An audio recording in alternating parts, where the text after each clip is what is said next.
Hi there, my name is Matt Cole.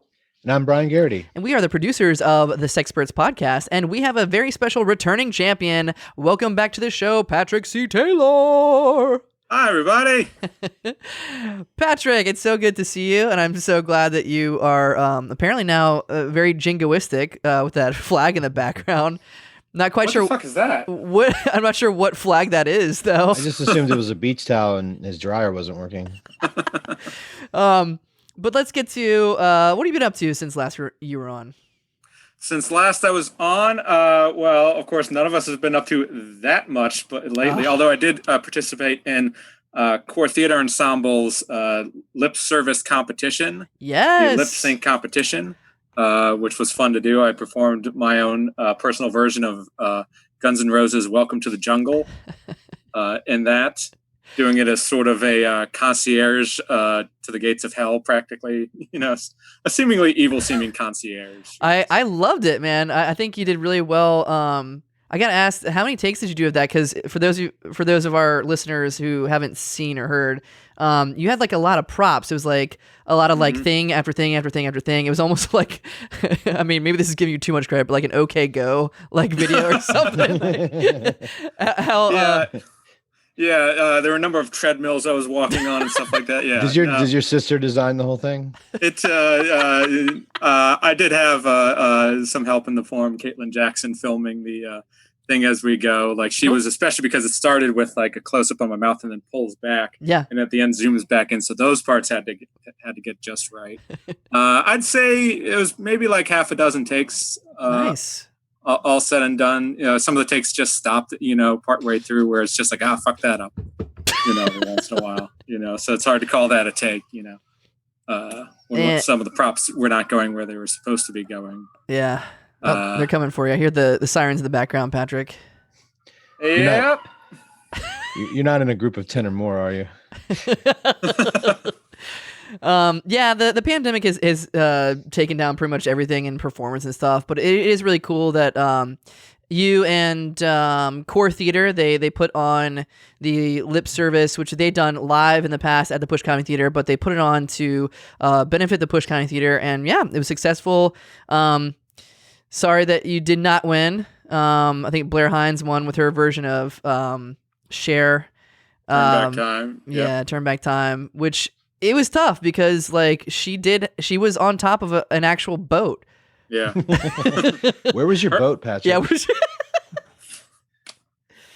All right, try harder next time, Patrick. Buy a boat. But yeah, I thought Ashley and Andra and Blair, they all did terrific. It was a lot of fun. I mean, I got to perform it live at Push Comedy Theater a couple years ago, and that was also a lot of fun. Did you do Welcome to the Jungle as well?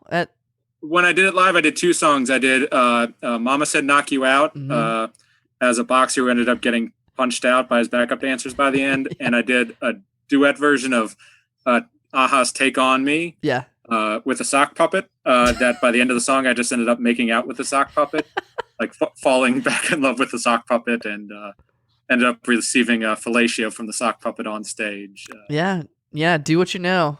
Somehow, for some reason, that didn't win the lip sync competition. I figured the hardest part is learning the lyrics. Yeah. Is that not...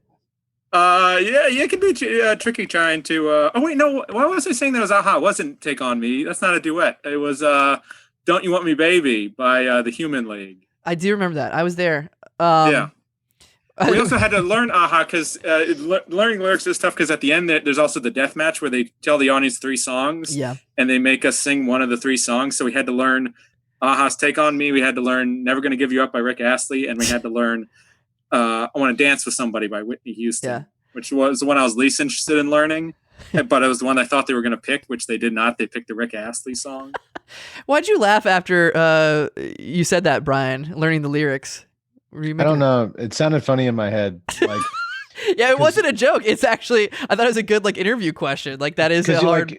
Like, when I think about like, okay, you got to come up with the concept. Yeah. You've got to choreograph it. You've got to come up with a costume. You've got to basically produce this whole thing. Yeah.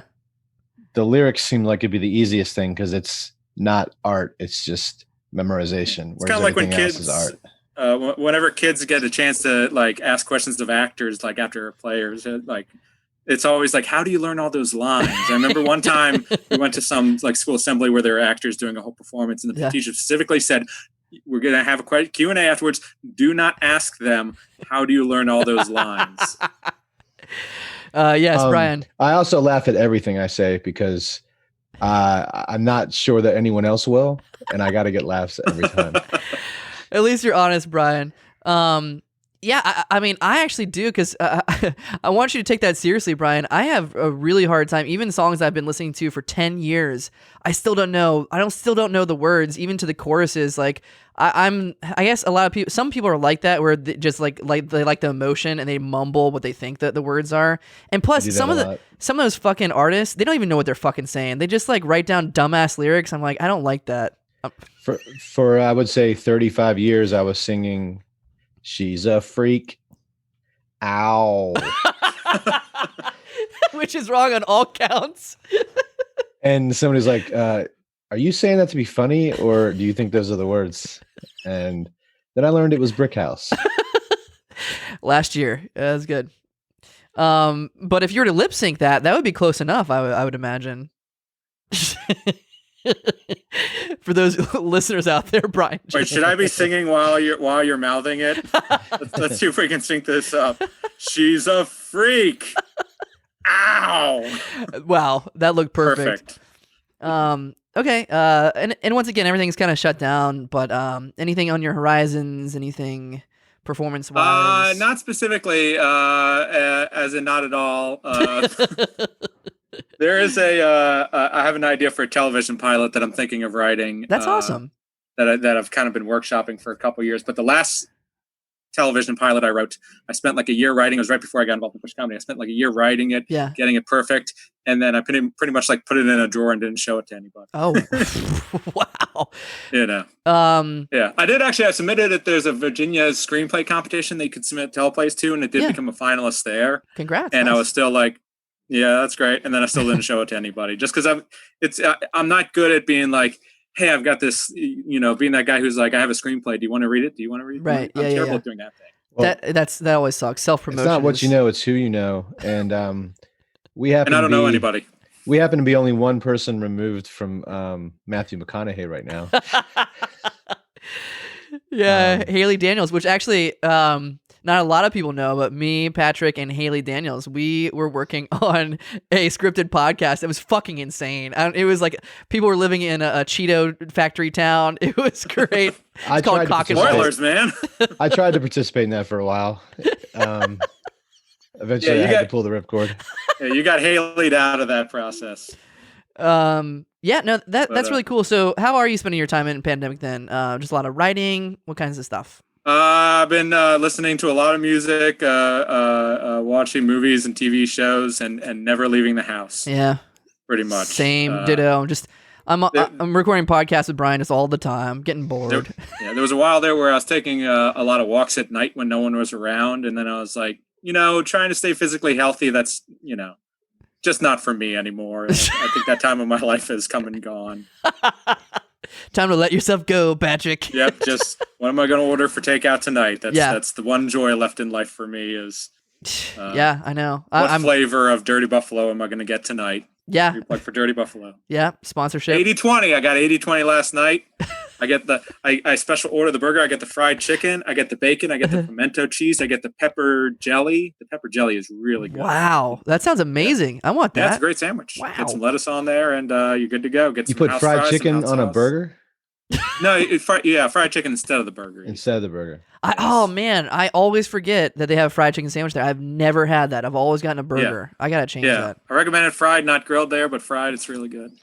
God, I live 15 minutes from downtown Norfolk, 17 minutes from Ghent, and I have not gone there for carry out once during this pandemic. And I feel like if I lived where y'all live, I would be eating carry out every single night.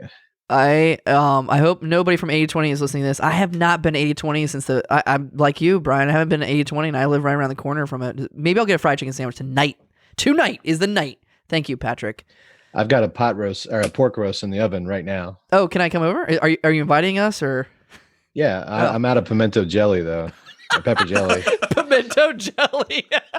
That sounds sick. Brian just invented pimento jelly. It's going to be a thing now. Trademark. Well, we're always glad to have you on the show, and we look forward to performing with you live on the stage whenever all this shit is done with. But thanks for again being on this show and being in the lip service lip sync brought to you by Core. What do you got to say, Brian? You look like you want to say something. Phase 1 of the reopening of improv in Virginia is Zoom improv. Phase 2 is going to be outdoor improv. That's a good idea, Brian. And we can do phase stuff with the plot. Yeah, we can do outdoor improv with the live audience. And then phase 3 will be back to performing in empty places for real people. Brian has got all the plans. I assume phase 2 is simply going to be without the audience. And then... No, it'll be outdoors with an audience. Oh wow, just 6 feet apart, right? With masks. Yeah, we're gonna start. And then phase 3 is indoors without an audience. Okay, I get it. There you go. Which we'll is have what lost the audience in phase 2. Some shows reenact the Melania Trump thing we did a year or two ago. Good callback. Nobody knows about that, Brian. We'll tell them what we did. No, fuck you. We gotta go. All right. We're on to the episode. Thank you, Patrick. Thank you.